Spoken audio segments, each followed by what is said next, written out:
Why is washing soda also called basic salt? What are its uses? So washing soda, that is Na2CO3, is basic salt because tissue ये क्यों basic salt है? रिया, नमन, आप बताओ sir. Strong acid और weak base का salt. अच्छा, strong week हाँ sir. because it is salt made from NaOH or H2CO3 from a strong base and weak acid. जब आप लिखेंगे तो strong base में लिखना होगा ये NaOH है and this is H2CO3. It is used in, ये एक cheap alkali है तो ये किस जगह यूज होता है? इट इज चीप, 10 रुपए केजी मिलता है, चीप एल्कली। तो so used in washing floor,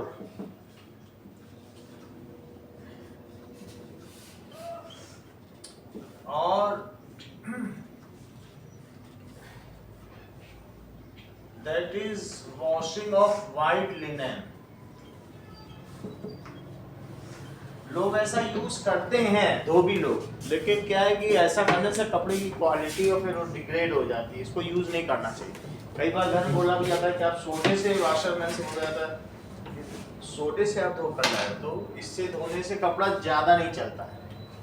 तीसरी चीज, ये परमानेंट, अगर हार्डनेस है वाटर में, परमानेंट हार्डनेस, अगर टेम्पररी हार्डनेस है तब तो बॉइलिंग करके निकल जाती है, लेकिन परमानेंट हार्डनेस है तो इससे ट्रीट करना पड़ता है। इससे ट्रीट करने से कैल्शियम और ये सारे नीचे बैठ जाते हैं सेडिमेंट्स में। टू रिमूव परमानेंट हार्डनेस, और क्या है, ग्लास बनाने के लिए इसका इस्तेमाल होता है पेपर इंडस्ट्री में, for making glass, paper industry and borax बनाने में, Na2PO4, that is ये सारी चीजें। और कोई हो तो लिख लीजिएगा, और कोई भी है क्या? यही है। Now how do metal carbonates and metal hydrocarbonates react with acids? Give their chemical equations. Mayank, metal carbonates and metal bicarbonates acid से कैसे react करता है? सॉल्ट H2O CO2 देते हैं। बिल्कुल ठीक है। So metal carbonates and metal bicarbonates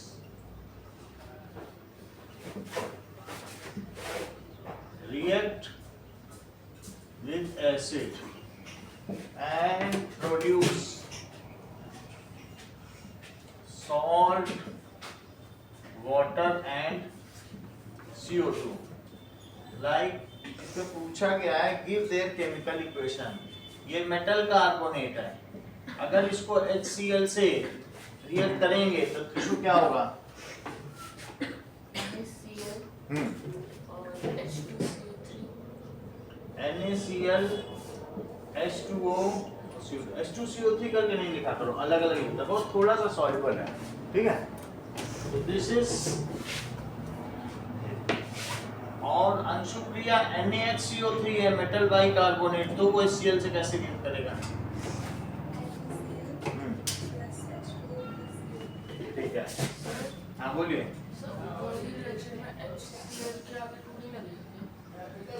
हाँ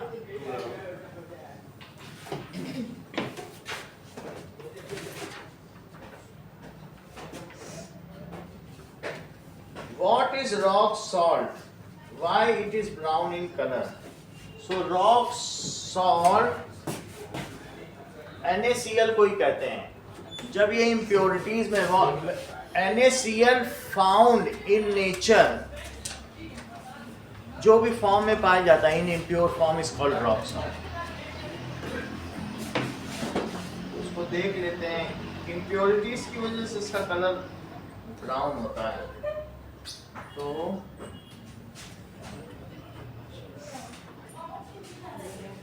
what is rock salt, why it is brown in colour? So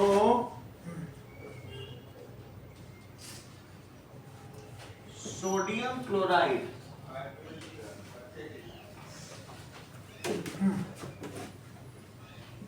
found in nature along with impurities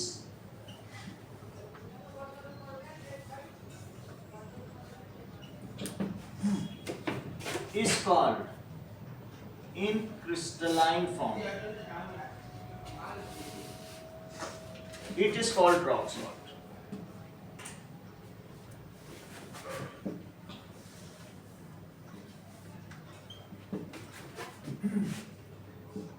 It is brown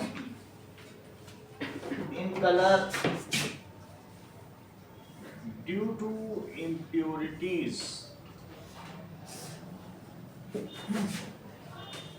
like MgSO4, MgCl2 and Na2SO4। इसका colour brown इस वजह से। When it is purified, it turns into white crystals। नमक, खड़ा नमक देखा है? खड़े नमक के भी क्रिस्टल्स होते हैं, है ना? एक होता है पिसा हुआ नमक, हम लोग यूज करते हैं। पहले के लोग खड़ा नमक यूज करते थे पीस के, तो दैट इज क्रिस्टलाइन होता है। When it is purified, it turns into white crystals।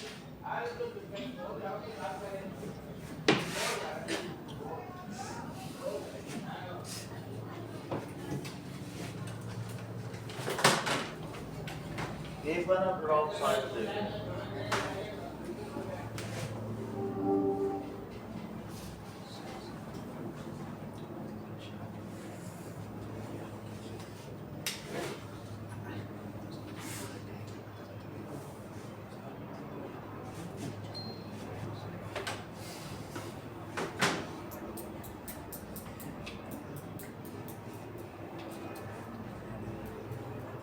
Rock salt ऐसा होगा नेचर में देखने में, ठीक है। और अगर इसको ऐसे कर दिया जाए तो ये आपको समुद्र के किनारे जो इसमें बीच पे इस तरीके का सॉल्ट मिल जाएगा। कोई ड्राइड सी है जैसे मेडिटेरियन सी है, तो उसके नीचे तो ट्रकों हजारों ट्रक डेली निकाला जाता है। It is excavated by mining से निकाला जाता है। और इसको रॉक साल्ट को जब प्योरीफाई कर लिया जाएगा तो ये सब रॉक साल्ट है, देखो माइनिंग से निकल रहा है। एंड प्योरीफाई कर दिया जाएगा तो खड़े नमक के क्रिस्टल देखिए कैसे होंगे। खड़ा नमक, ये खड़ा नमक है। आप लोगों ने देखा होगा ऐसे बाजार में बिकता भी है, नमक बिकता है कि नहीं? ऐसे ही crystalline form। So this is ऐसा। चलिए next is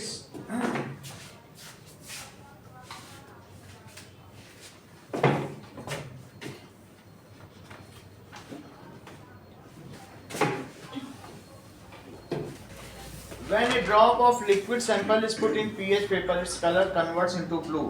Then what type of liquid sample is taken in experiment? तो उसका pH पेपर का ब्लू कलर हो जाता है। ब्लू किस वजह से होता है? Sample is basic in nature. Sample is basic in nature, ये जो यूनिवर्सल इंडिकेटर है, अगर इसी में पेपर डिप कर दो तो ये deep yellow, dark yellow colour का होता है और इसका कलर बदल जाता है। ये रेड में भी बदल सकता है, ऐसा है ये कलर, हल्का ग्रीन है। तो ग्रीन कलर का इसी से पीएच पेपर बनता है, बस न्यूज़ पेपर डिप कर करके बना दिया जाता है और फिर उससे अलग अलग कलर आते हैं। तो वो आपके बुक में भी बना हुआ है कि अलग अलग कलर का पैटर्न। तो sample is basic in nature which has converted pH paper into yellow green pH paper होता है तो उसको कन्वर्ट कर दिया।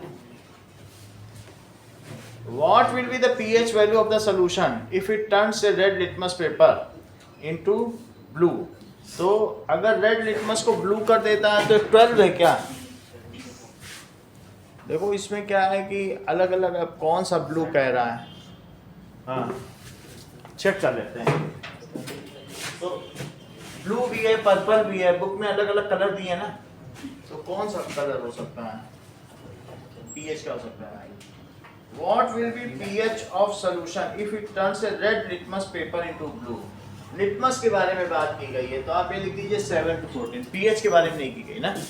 तो लिटमस पेपर क्या करता है, वो ब्लू में होता है या रेड में होता है, तो इसलिए क्या होगा, द pH of solution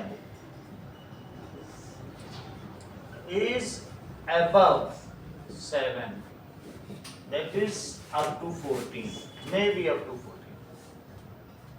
ऐसे नहीं।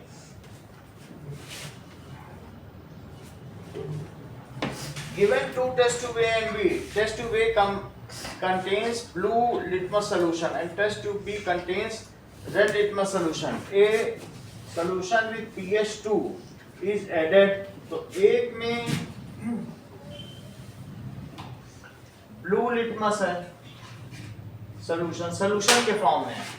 वैसे ही लिटमस भी सॉल्यूशन के फॉर्म में होता है, उसमें पेपर डाल दिया तो लिटमस पेपर बन गया।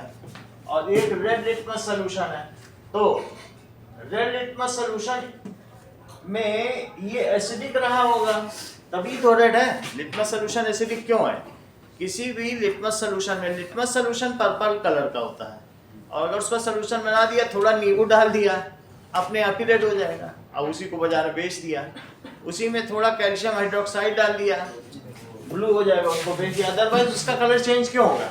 तो उसमें कुछ डालना पड़ेगा बेसिक इन नेचर। अब इसमें pH 2 दोनों में डाल दिया, तो अब अगर थोड़ा सा दोनों में pH 2 वाला सॉल्यूशन आपने डाल दिया तो क्या होगा? Ultimately you have added acid, तो इसमें भी एसिड डाला है जिसका pH 2 है, तो क्या होगा बताइए? ये तो बेसिक था और ऐसा करने से ये फिर कैसा हो जाएगा? धीरे धीरे पहले न्यूट्रलाइज होगा और फिर एसिडिक हो जाएगा। तो जो टेस्ट ट्यूब ए है, टेस्ट ट्यूब बी में तो कोई फर्क नहीं पड़ेगा, या पहले से ही एसिड है। So what will be in a test tube, that is solution is basic in nature when acidic solution of pH 2 is added, then first it neutralizes, then converts into acid, so its color changes from blue to red. However, test tube B already being acid,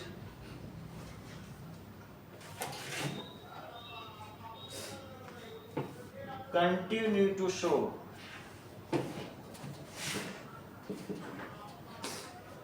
red color.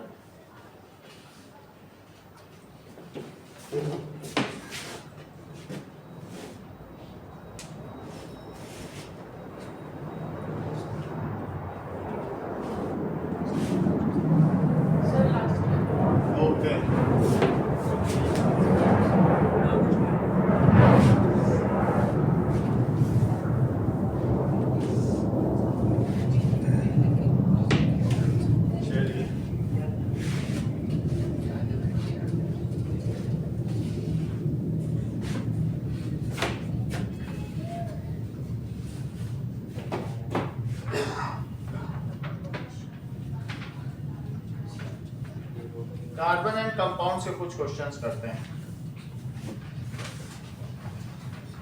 ना।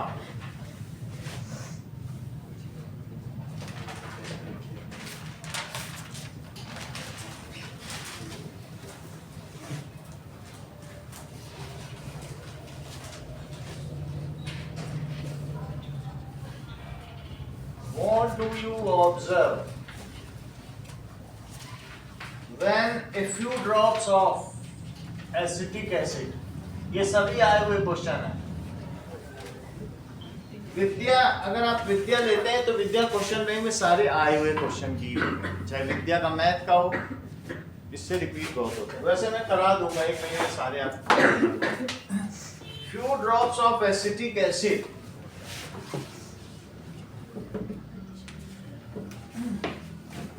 ठीक है is added to test tube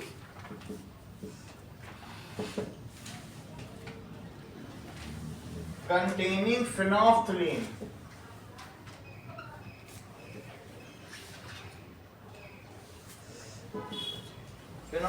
solution में डाला जाए तो क्या होगा? That is distilled water and universal indicator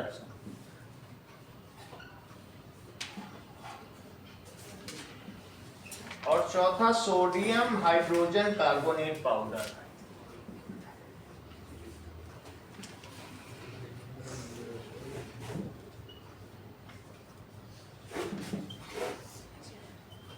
तो क्या क्या होगा? पहली चीज, अगर आपने अमन इसमें डाला तो क्या होगा?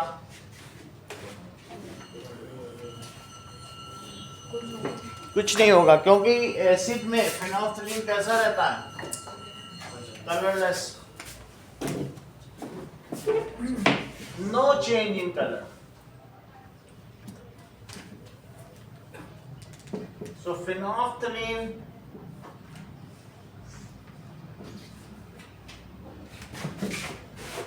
remains colorless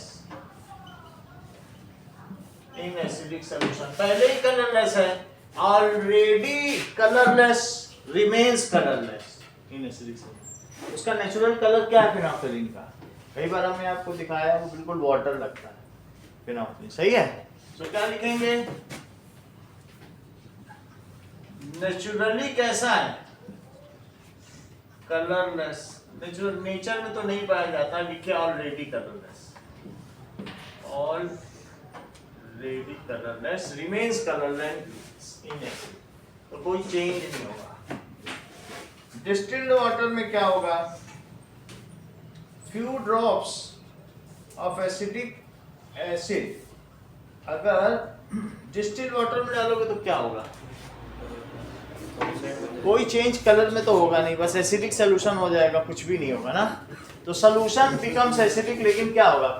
फिर एसिटिक एसिड भी तो कलरलेस है, विनेगर क्या होता है? कलरलेस होता है, तो कुछ होगा? कुछ नहीं होगा। Solution nothing will be observe, कुछ ऑब्जर्व कर पाओगे क्या?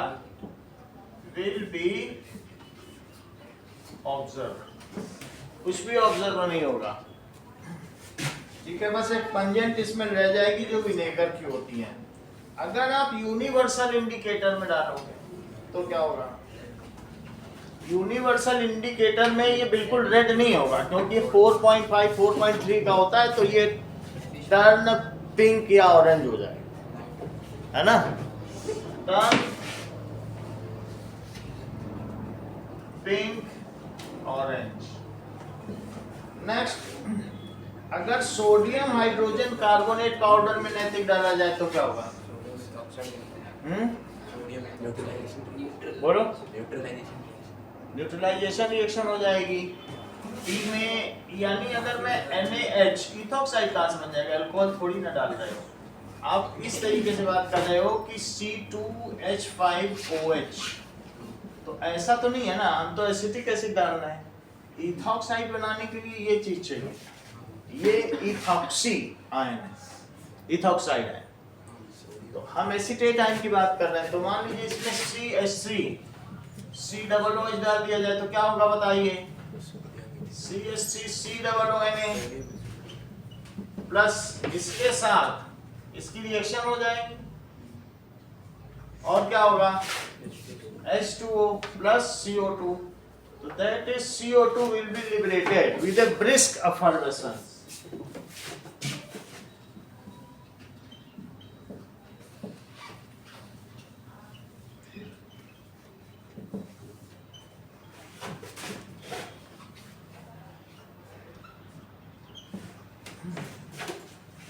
Okay.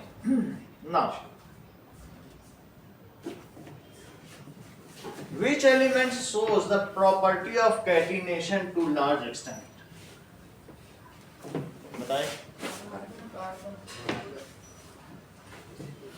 How is scum formed?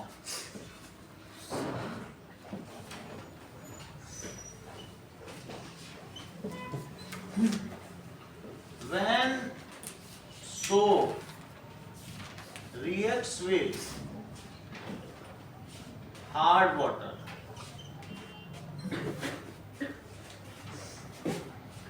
then the minerals present in water reacts with soap. Then जब मैं मिनरल्स कह रहा हूं तो ये calcium ion and magnesium ion present in hard water reacts with soap to form gummy and sticky substance called scum. It sticks with cloth.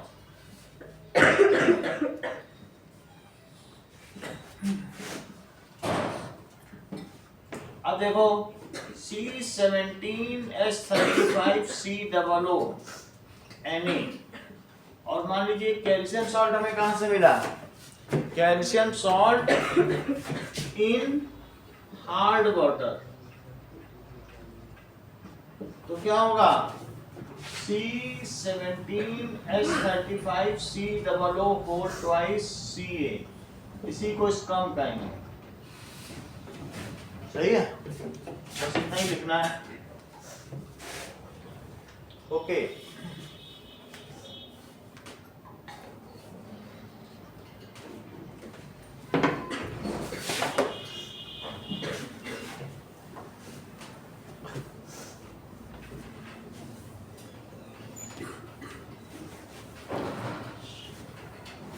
Now, how ethanoic acid has got its name as glacial acetic acid? बताइए Divya. Sir क्योंकि उसका जो freezing point होता है काफी कम होता है इसलिए 290 केल्विन होता है जो कि यूरोपियन कंट्रीज में या सब ट्रॉपिकल रीजन में it is often in frozen form and looks like glacier.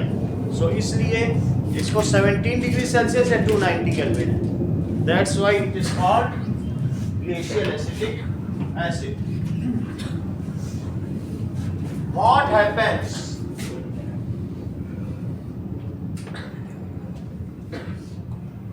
when the small piece of sodium is added to alcohol या इथेनॉल. अगर तुमने शराब में छोटा सा सोडियम का टुकड़ा डाल दिया तो क्या हो जाएगा? ताशी बताइए. ये 2 बार आ चुका है 11 में और 13 में. बताइए. हाँ, that is hydrogen gas is evolved. H2 gas is evolved. अगर तुमने C2H5OH में एक सोडियम का टुकड़ा डाल दिया तो डिस्प्लेसमेंट रिएक्शन होगी. हाइड्रोजन हट जाएगा क्योंकि सोडियम ज्यादा रिएक्टिव है. अब क्या बन जाएगा बताओ?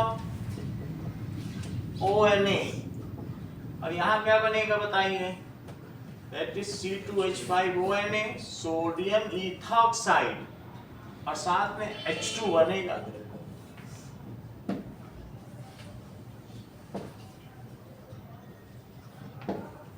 अगर इसको डिस्प्लेसमेंट मेथड से सोप सॉल्यूशन में डाला जाए, डिस्प्लेसमेंट ना भी किया जाए, if it is pass to soap solution then the bubble rises which burns with pop sound if burning splinters is not near it. इसका चेक भी किया जा सकता है। Why is hard water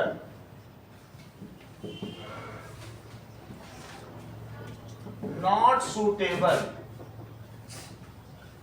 for washing cloth with soap?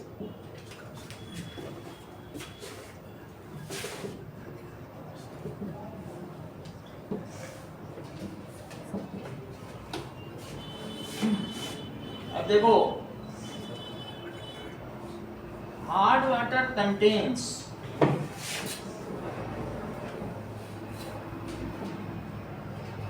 चाहे वो temporary hardness हो या परमानेंट बाइकार्बोनेट आयन,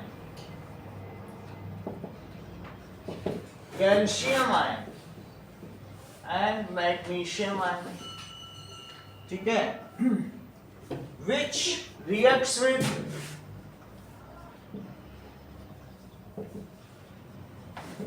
ये रिएक्ट करेंगे soap molecule and stop missile formation. Missile की वजह से ही तो सब कुछ होता है, तो ये मिसिल कोई नहीं बनने देता है। In addition it forms scum which sticks to cloth and make it more dirty.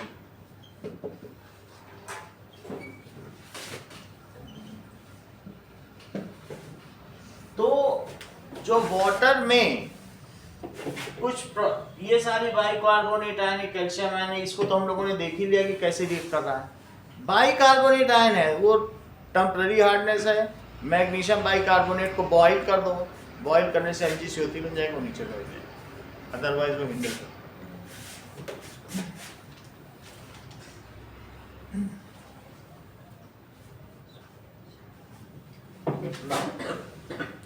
When 5% alkaline potassium permanganate solution, 5% alkaline KMnO4 solution is added drop by drop,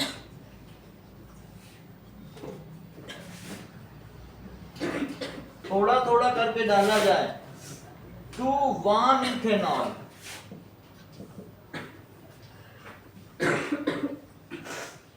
तो then which what compound is formed? Anshupriya,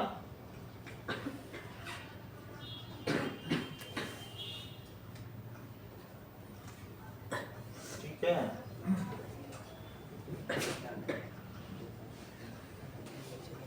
बताओ।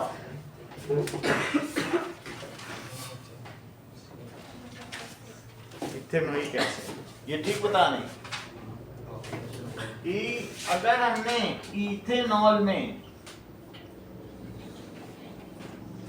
क्या किया बताइए, 5% alkaline KMnO4, लाल दवा कहते हैं जो कुएं में डाली जाती है, पोटेशियम परमैंगनेट तो जानते हो पर्पल कलर का है, 95% पानी 5% KMnO4 डाल दो, इसी में ऑक्सीजन है, अलग से देने की भी जरूरत नहीं, यही डाल दीजिए तो क्या होगा बताइए, तो इसी के ऑक्सीजन से रिएक्ट करेगी और फिर CH3COOH बन जाएगा। अदरवाइज रिएक्शन बैलेंस नहीं है, बैलेंस करनी हो तो कैसे लिखेंगे, बुक में तो ऐसे ही लिख दी गई है, तो प्लस O2 और CH3COOH और क्या होगा H2। देखो 3 ये है और यहाँ क्या बिल्कुल सारी बैलेंस है, 6 हाइड्रोजन, यहाँ पर भी 6 हाइड्रोजन है, ऐसे किया जाता है। ठीक है,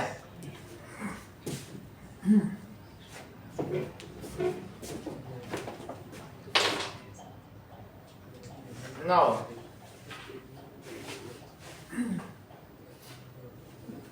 सर रिएक्शन ओके,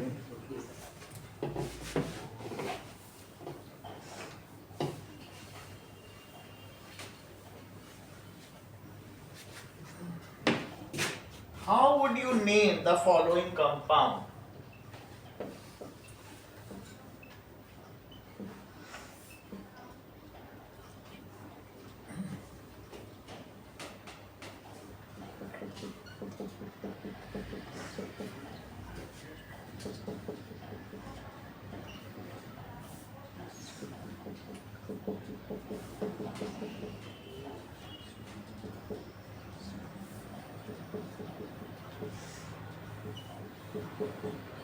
फोर्टीन में आया हुआ क्वेश्चन है।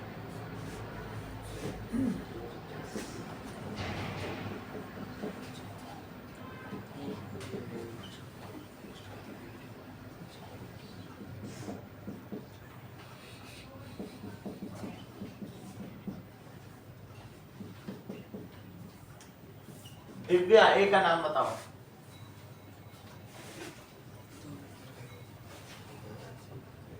Sir protein. रिया,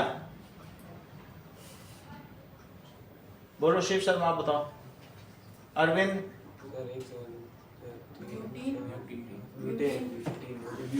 ब्यूटीन बोलो ना।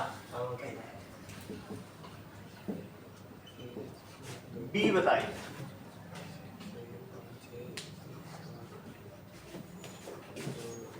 बताओ।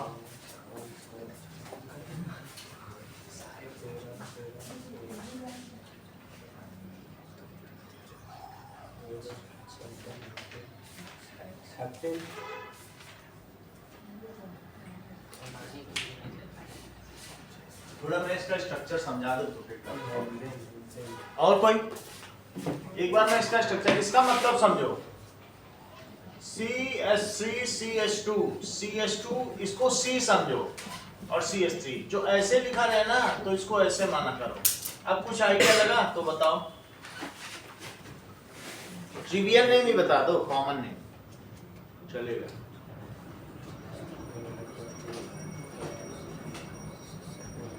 नियो आइसो तुमको सिखाया गया है, उसी से करो।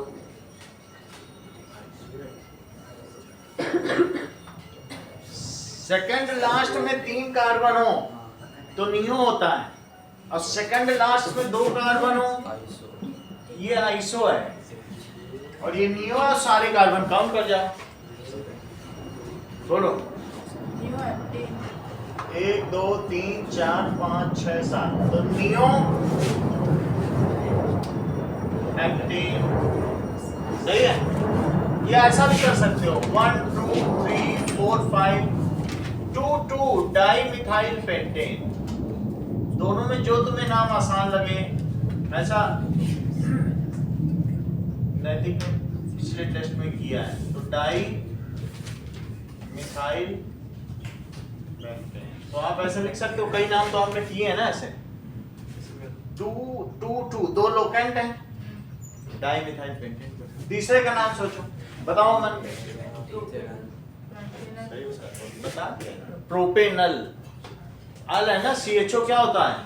अल। चूंकि प्रोप है उनमें एन है, सिंगल सिंगल बॉन्ड है, तो prop ane primary suffix ane हुआ और सेकेंडरी सफिक्स क्या हुआ? अल। तो prop an al, that is propanal. Arvind D बताओ। प्रोपेनॉल। अब इसमें बताना पड़ेगा, प्रोपेनॉल करके तो नहीं बता सकते, कुछ और बताना, क्योंकि टर्मिनल पर नहीं हो है ना, बीच में है, तो उसका स्ट्रक्चर वन में सोचो। इसमें आपको नंबरिंग करनी पड़ेगी, अभी बता रहे हैं आपको।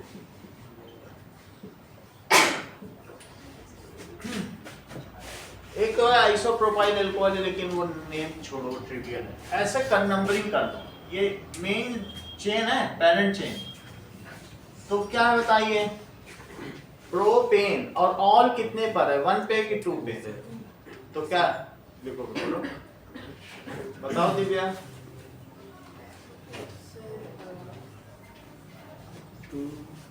वो उसी समय लगाना है, हाँ गेस्ट जहाँ है उसके पहले कमरा नंबर, पूरे होटल का नाम फिर बाद में कमरा नंबर है।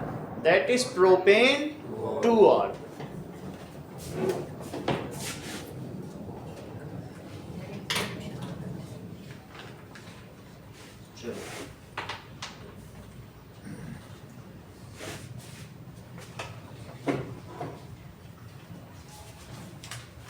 Question number 7. Does missile formation will take place when soap is dissolved in organic solvents? क्या मिसिल फॉर्मेशन होगा? मिसिल में एस लिख दिया है, इस एस को हटाओ, एस नहीं होता missile. Does missile formation takes place if soap is dissolved in organic solvent like propanone? Propanone acetone को कहते हैं, या इथेनॉल। तो इन दोनों में से अगर मैंने सोप को शराब में डाल दिया तो क्या झाग बनेगा? विल इट फॉर्म फोम और लेदर? बताओ। फोम और लेदर तो एक ही बात, फोम कहो, लेदर कहो, झाग कहो, सब एक ही। बनेगा कि नहीं बनेगा? शिव शर्मा ने तो फ्लैटली मना कर दिया नहीं बनेगा, लेकिन क्यों नहीं बनेगा? अभी एक और सवाल आ गया, देखो क्यों ऐसा कह रहे हैं आप लोग, सोचो इस बारे में। नो, शिव शर्मा ने कह दिया है no.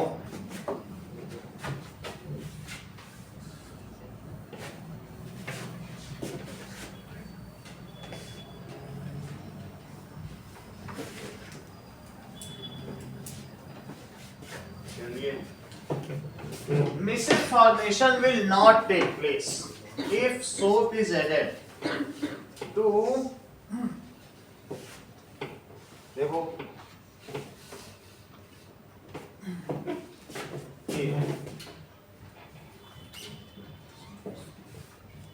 Organic solvent.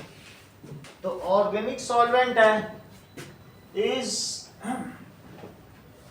Hydrophobic in nature. Hydrophobic in nature तो क्या होगा बताइए? मान लीजिए आपने ये सोल्यूशन ले लिया C2H5OH और इसी में ये एंड ले लिया, तो अब Na ऊपर रहेगा, ठीक है? क्योंकि जो लॉन्ग एंड ऑफ सोप की है, जो C17 वाली, वो अंदर रह जाएगी, वो डिसॉल्व हो जाएगी, ठीक है? उसे डरने की जरूरत नहीं है। ऐसे में तुमने अगर ग्रीस भी डाल दिया है तो पहली बात, जो ग्रीस है वो ग्रीस खुद ही इसमें डिसॉल्व हो जाएगी। तुम्हारे कपड़े की ग्रीस है, पेट्रोल से क्लीन होती है, कपड़े होते हैं। ड्राई क्लीनिंग का मतलब समझते हो? पेट्रोल में डाल दो, सब निकल जाता है, कपड़े की ग्रीस गंदगी सब साफ हो जाता है, उसी को ड्राई क्लीनिंग कहते हैं। और ऐसी स्थिति में जब आप सोप डालोगे, उसे कहीं छिपने की जरूरत नहीं है। छिपने की जरूरत है क्या? कि उसके लिए जो ये है वही ये है। तो हम क्या लिखेंगे बताइए? Micelle that is organic solvents are hydrophobic in nature and long end of soap क्या है बोलो? सोप मॉलिक्यूल इज ऑल्सो, ये भी कैसा है बताओ? तो ये भी हाइड्रोफोबिक है। So here the principle of like dissolves like take place and it will easily soluble in the solution. उसको कहीं हाइड आउट करने की जरूरत नहीं है कि पहले ऐसा होता था कि ग्रीस के अंदर ही ऐसे छुप जाता था और मिसिल बना लेता था। अब इसे क्या जरूरत है? जब टीचर ही मतलब ऐसा समझो कि जब सैया भय कोतवाल तो डर काहे का, तो वो पहले प्रिंसिपल आ जाता था तो सारे बच्चे छिप जाते थे कहीं पर, अब तो उसका सोल्यूशन ही उसके मतलब का आ गया। बात समझ में आ गई कि नहीं, उसे कहीं छिपने की क्यों जरूरत है। तो इसलिए long end of soap molecule is also hydrophobic. Here principle, कौन सा प्रिंसिपल काम करेगा? Like dissolves light will work and soap molecule get dissolved in ethanol या organic solvent,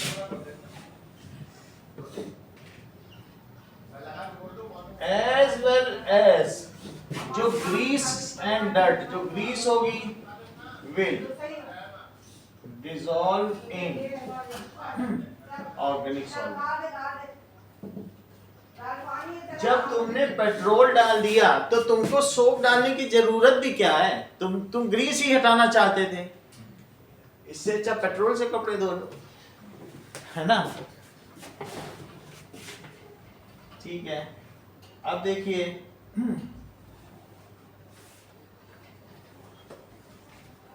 explain why washing clothes with hard water is not effective. Question एक ही तरीके के पूछे जा रहे हैं, कई हैं। Explain why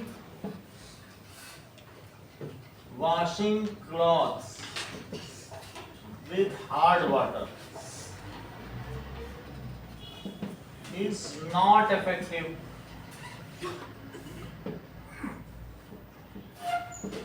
So hard water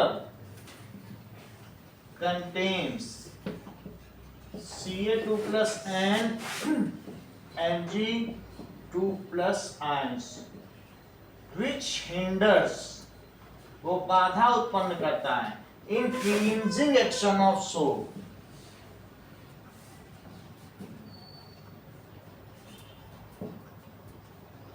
As well as in formation of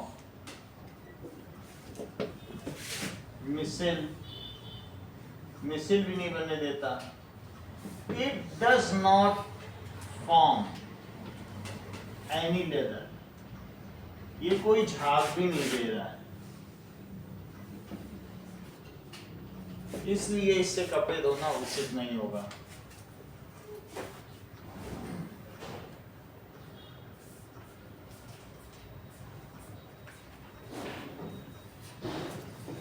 Write the molecular formula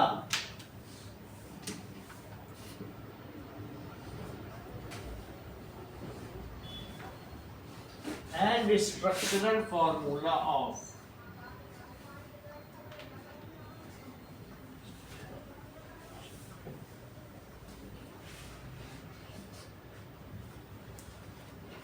benzene। Find number of double bonds in it।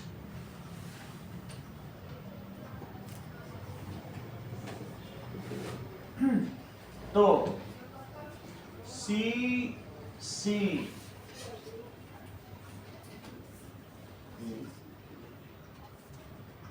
alternate conjugated system of single and double bond। Conjugate का मतलब एक double तो एक single, एक double एक single. और ये इसका स्ट्रक्चरल फार्मूला, हर एक पर 4 बॉन्ड होनी चाहिए। तो देखो मैंने 4 बॉन्ड हर एक पर बना दिए।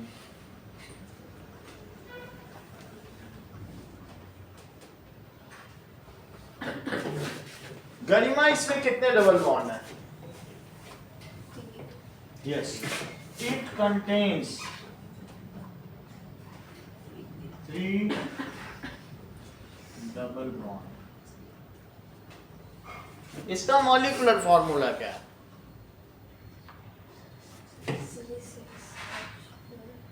H12। हाँ सुझाए 6 तो देखना कैसे तुमने 12 काउंट कर लिया, हमको तो 12 दिख रहे थे। It's molecular formula is C6H6.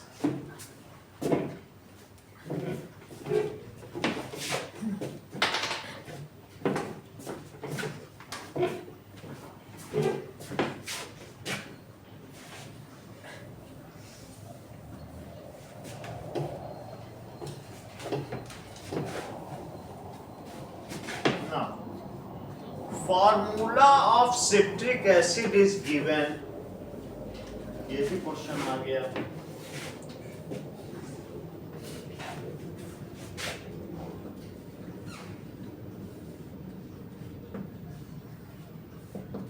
Orange और लेमन में पाया जाता है. उन्होंने दिया है, पूछा नहीं है.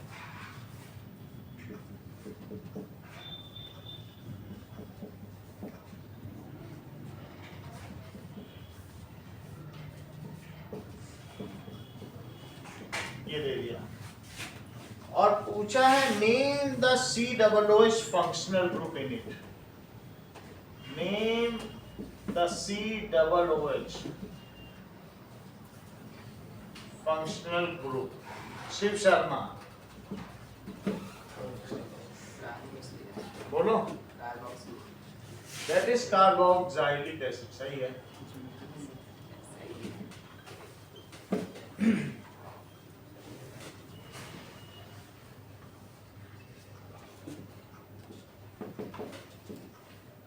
State the valency of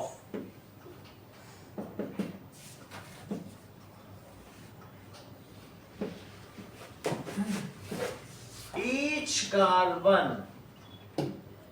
atom in ethane and ethyne.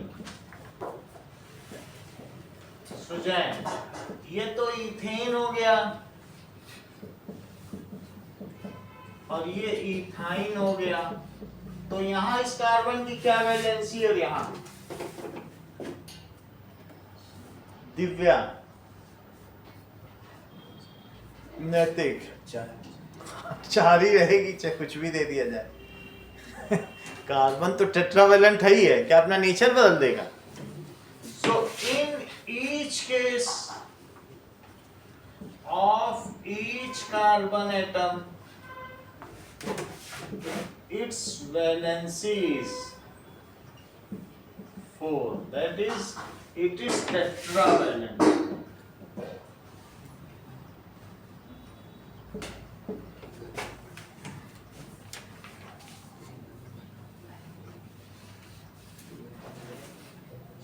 Write molecular formula of alcohol which is derived from butane.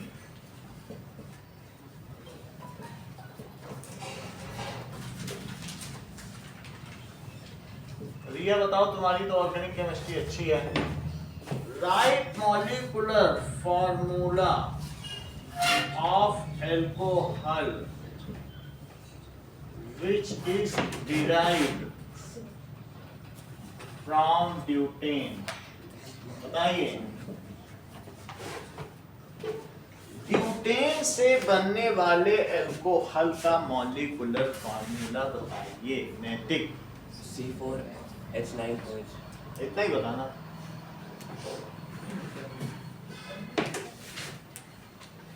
तो ये C4H10 है और इसी का अगर ऑक्सीडेशन कर दिया जाए, ऑक्सीडेशन करना पड़ेगा तो क्या होगा?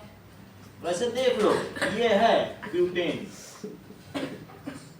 और बस इसी से जो इससे डिराइव हो वो इसका डेरिवेटिव कहलाता है. तो हम अपने माता पिता के डेरिवेटिव हैं, इसी तरह से इनसे जो डिराइव होगा वो इनका डेरिवेटिव होगा. तो इसमें यहाँ ओ लगा दो, ओ लगा दो तो क्या हो जाएगा? C4H9OH. सही है. तो इसका अगर हम ऑक्सीडेशन करें, ऑक्सीडेशन भी KMnO4 से ही हो जाएगा, बहुत स्ट्रॉन्ग ऑक्सीडाइजिंग एजेंट है. तो C4H9OH. ठीक है. तो क्या लिखेंगे? Butanol is the derivative of butane. Butanol is derivative of butane.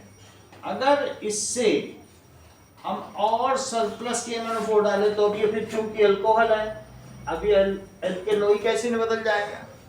तो क्या इससे बनने वाले कार्बोक्सिलिक एसिड का नाम दिव्या बता सकती हो?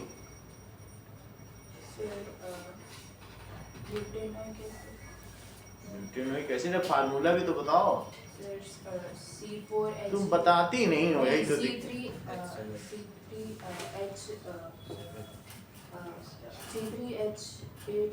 एट कैसे लगा दिया? C3H8 में तो बात ही खत्म हो गया प्रोपेन। वैसे सोच के बताओ, C3 है तो कितने हुए देख लो। हाँ इतना लो और C डबल O तो कितना हो बताओ? आगे यही सही है। सो इस तरीके से ब्यूटेनोइक एसिड का अगर आपसे कोई फार्मूला पूछे, प्रोपेनोइक एसिड का ही आप बता दीजिए।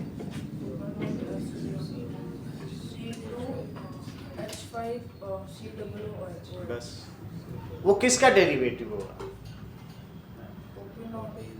प्रोपेन का। अब आगे कहो तो प्रोपेनॉल का। Ultimately all are derivatives of hydrocarbons, उसी से ही तो डिराइव होते हैं सारे। ठीक है, तो चलिए या यहाँ याद लिख सकते हैं ब्यूटेनोइक एसिड C3, क्वेश्चन का हिस्सा तो नहीं है but C3H7COOH is also derivative of C4H10।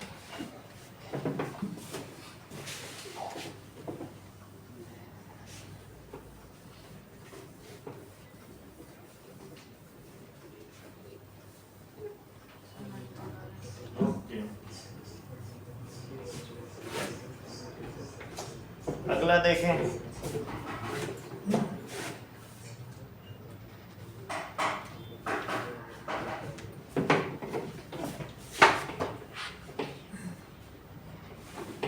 Draw the structural formula of methanoic acid.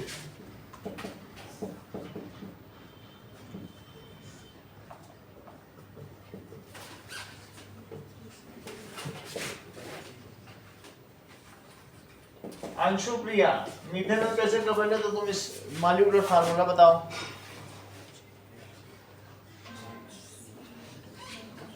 सही है, तो HCOOH, तो इसका HCOOH मॉलिक्यूलर फार्मूला हो गया। अब C पर एक H बॉन्ड लगाओ, तो O लगा दो।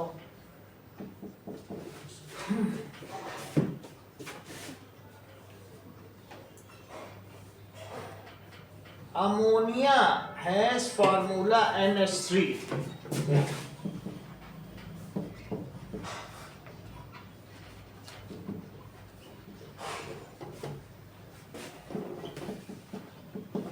Find number of single bonds, number of bonded pair of electrons and number of lone का मतलब अकेला, lone pair of electrons in it। NH3 है। अब इसमें कितने सिंगल बॉन्ड्स होंगे? 3 होंगे। तो ये N के पास वैसे तो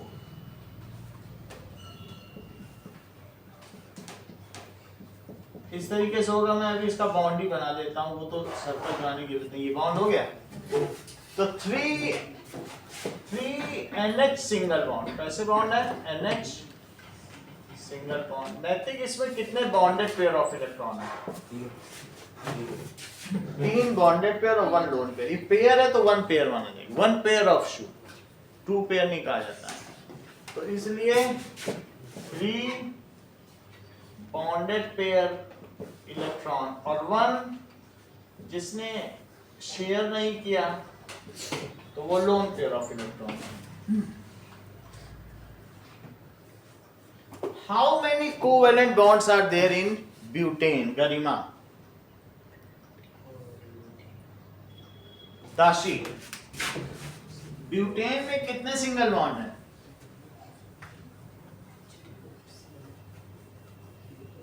अमन, हाँ?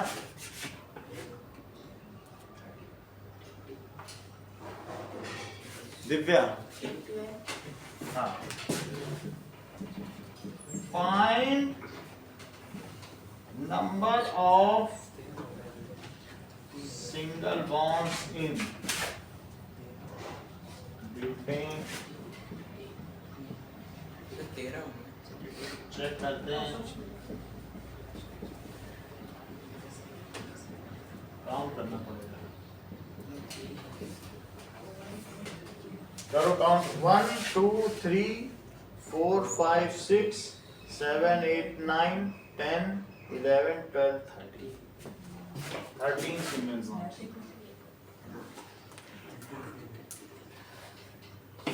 ठीक है, now write name and structure of aldehyde which has 4 carbon atoms. Name बताओ, ऐसा एल्डिहाइड जिसमें 4 कार्बन एटम।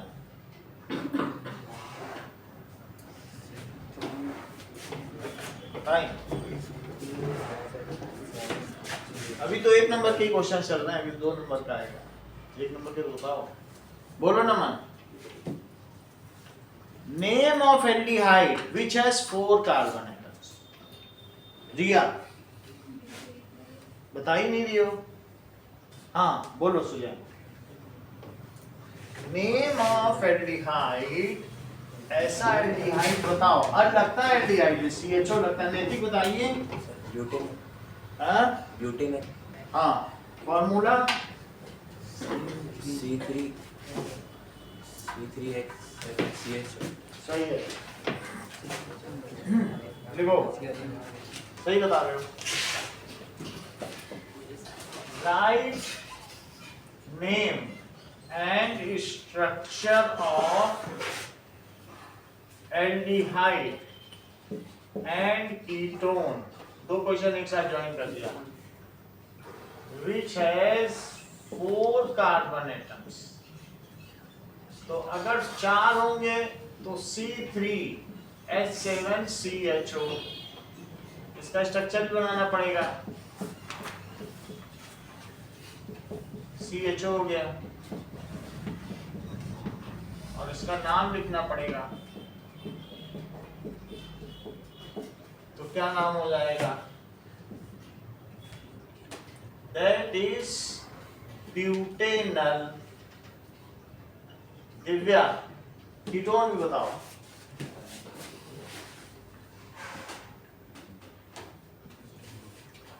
मयंक ब्यूटेनोन, और उसका फार्मूला वैसे क्या होगा? C2H5COCH3। बिल्कुल सही, C2H5CO CH3CCC। यहाँ डबल बॉन्ड लगा दो, ये सब HH होंगे।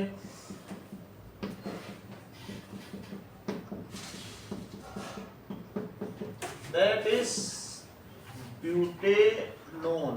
कुछ लोग इसे ब्यूटेन 2-on भी कहते हैं, तो उनका भी सही है। वैसे ऐसे भी लिख सकते हो, CH3CH2CO CH3, ये भी चलेगा। इसी तरीके से इसको CH3CH2 CH2CH, दोनों चलते हैं। ओके, नाउ ए कलरलेस गैस, 2016 का क्वेश्चन है। अ कलरलेस गैस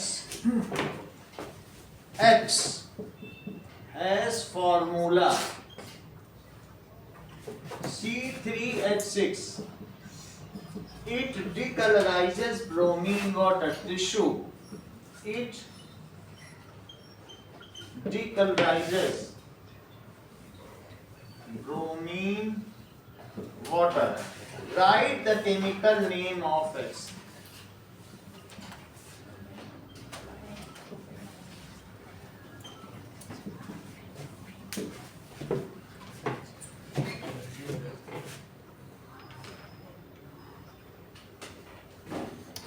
हाँ बोलो अंशुप्रिया। प्रोपीन सही है। दैट इज क्योंकि डबल बॉन्ड और ट्रिपल बॉन्ड वाले ही तो आप करते हैं।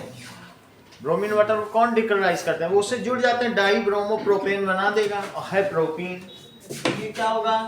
CH3 CH double bond CH2, ये चीज है, चेक कर लो, वही पूरा बन रहा है। और ये क्या है? That is propene. अगर ये Br2 डाल दिया जाए जो कि रेड ब्राउन है, ये एक्वियस है ब्रोमीन वाटर, तो क्या होगा? CH3 CH CH2 और ये Br जुड़ जाएगा, 1,2 डाई ब्रोमो प्रोपेन। इसका नाम क्या होगा?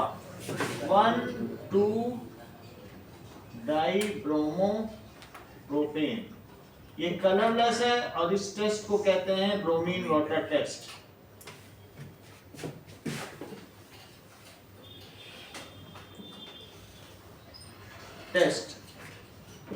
It renders the solution colorless and this test is given by unsaturated hydrocarbons.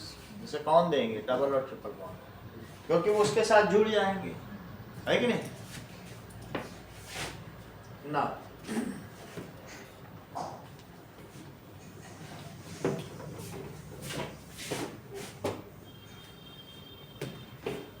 what do you observe when litmus paper is dipped in soap solution? Red litmus paper, blue litmus paper.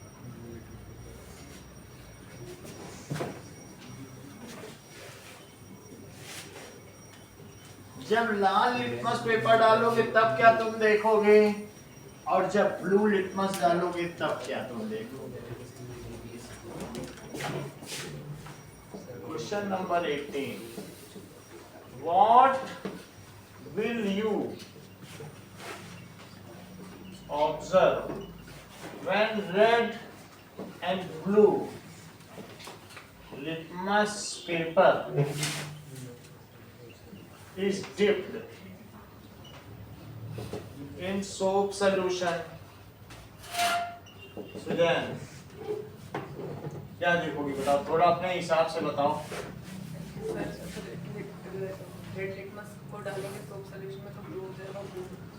हाँ सही, क्योंकि soaps are alkaline in nature. Soap कैसे होते हैं? Soaps are alkaline लिख लो या basic. Alkali का मतलब OH देता है, तो वही इसका मतलब है, in nature. If blue litmus paper तो कुछ नहीं होगा, no colour change. If red litmus paper is dipped तो क्या होगा?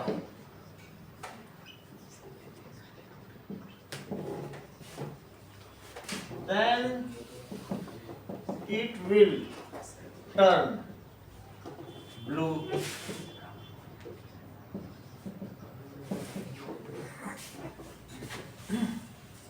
Write name of compound.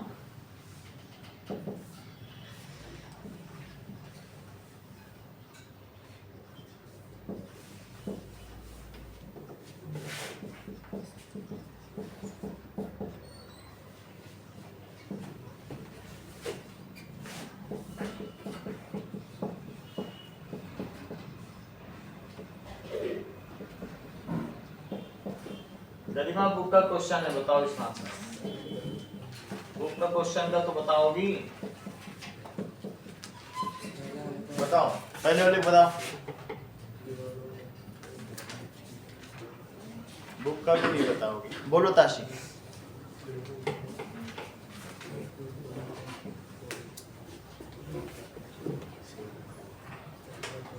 बताओ, ठीक है अरविंद बताइए, राशि तो नहीं बता रहे। ब्रोमो सेकंड,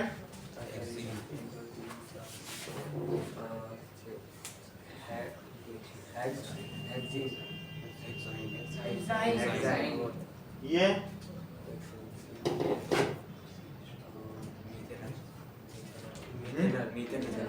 मिथेनॉल है। तो दिस इज ब्रोमोइथेन हेक्साइन। और बुक का ही क्वेश्चन है, बुक के इंटेक्स्ट का है तीनों question. That is methanol. Now what do you observe if detergent is put in hard water?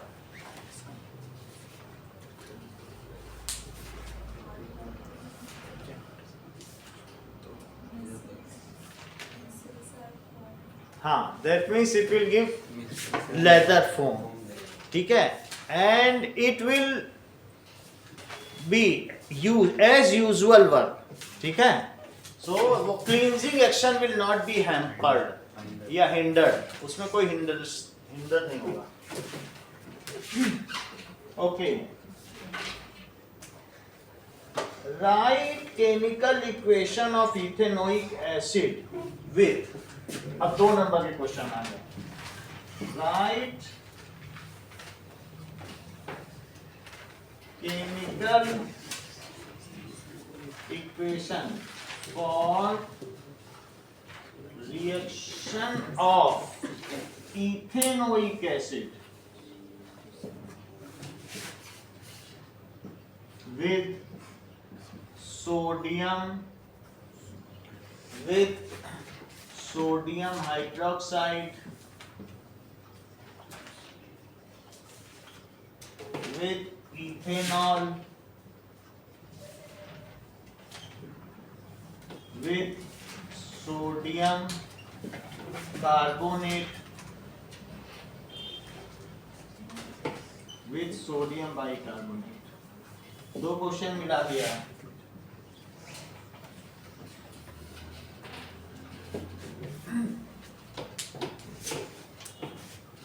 तो क्वेश्चन में पूछा गया है कि इथेनोइक एसिड की इन सब से क्या क्या रिएक्शन होगी। मयंक, पहला तो आप बता दो ये।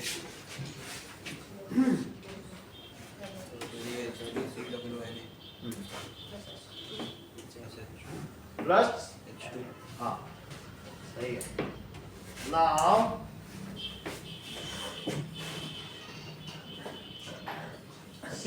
CHCCOOH प्लस Na, तो CHCCOONA प्लस क्या बनेगा स्टूडेंट? H2 बनेगा। इसका नाम बताओ।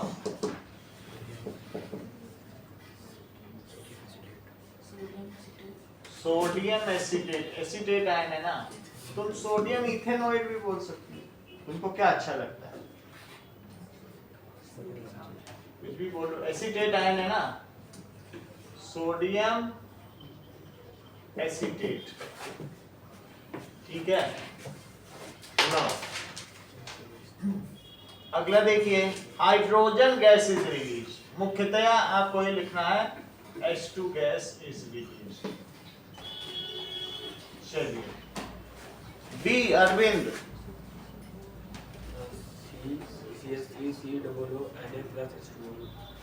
सही है। CHCCOOH plus NaOH plus H2। अमन,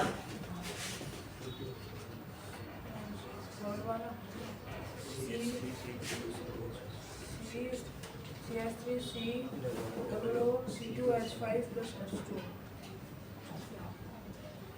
इथेनॉल लिया गया।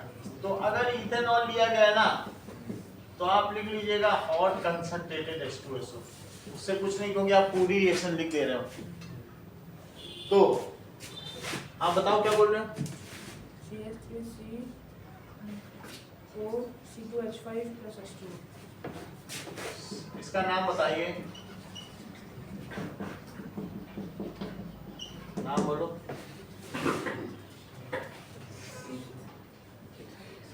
हाँ बताइए। Ethyl ethanol. हाँ दोनों एसीटेट बोलनी, ये भी सही है। इथाइल एसीटेट दोनों ही अच्छा है। इथाइल ये पहले लिखा जाएगा, इथाइल एसीटेट या इथाइल इथेनोएट इसी को एस्टर कहेंगे। दिव्या डी बताओ। Sir CH3COO Na plus H2O plus CO2। जैसा मेटल कार्बोनेट कर रहे हैं वही चीज ये भी करेगा। त्रिशु, अगर मान लो सोडियम बाइकार्बोनेट के साथ कराओगे तो क्या होगा? CH3COO Na plus H2O plus CO2।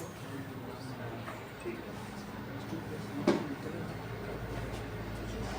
Now CH3COOH plus NaOH Na2CO3, तो CH3COONA plus H2O plus CO2, यहाँ 2 लगाना होगा, यहाँ पे 2, और CH3COOH plus NaHCO3।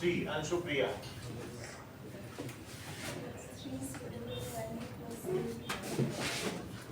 ताशी तुम कई दिन से जवाब नहीं दे रही हो, इस बात की तुम्हें भनक है?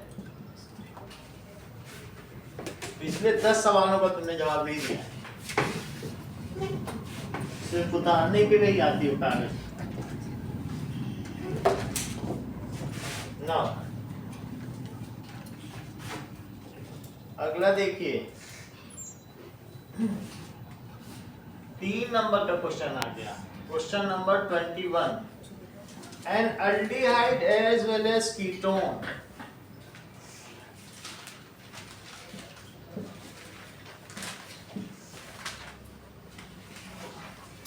be represented by same molecular formula.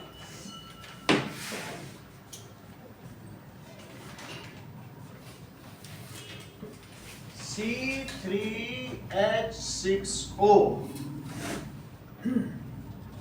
Now, these are functional isomers with different structures.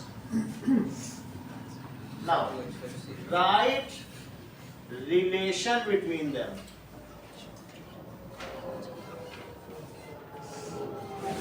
And give name along with the structure.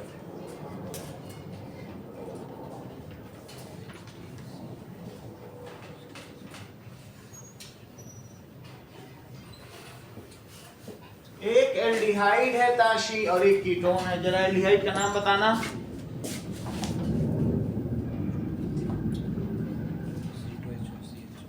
C2H5, try तो किया करो, ट्राई करने में क्या है, गलत होगा हो जाएगा।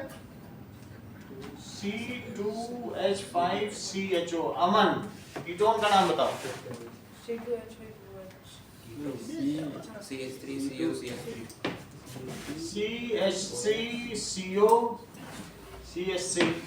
that is CHO, और इन सभी में बॉन्ड लगा दो तो ये हो गया एल्डिहाइड, और ये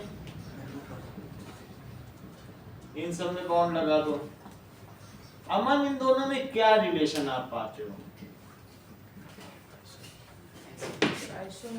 यस, ये दोनों आइसोमर्स हैं। These are having same molecular formula but different structure due to different functional group. So these are functional isomers. अगर due to different structure होता तो structural isomers होता, क्योंकि इसमें functional group ही different है तो functional। इतना लिखने की जरूरत नहीं, तो इतना भी लिख सकते हो, different structures हैं, ठीक है। So these are isomers.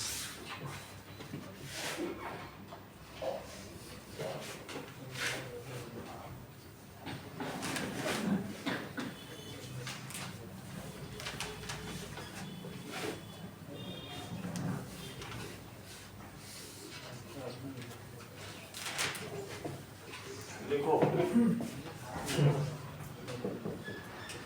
these have same molecular formula but different structures. So are isomers. वैसे फंक्शनल ग्रुप अलग है तो फंक्शनल आइसोमर्स हो गए। इतना ही है आज के लिए, थोड़ा जाना है।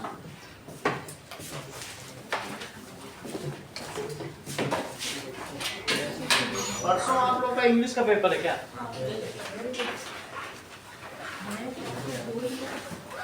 कल पढ़ने में अगर मॉर्निंग में तो आ सकते हो ना, मैथ्स पढ़ने की कोई दिक्कत तो नहीं है ना? इंग्लिश की तैयारी ज्यादा करनी पड़ती है?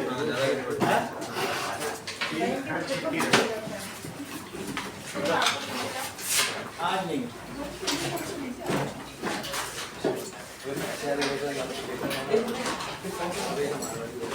अपना वो शेड्यूल भेज देना ग्रुप में। सर मैंने भेजा भेजा सब कब भेजा? सर बहुत कर भेजा। एक बार फिर भेज देना, हमने मिला नहीं।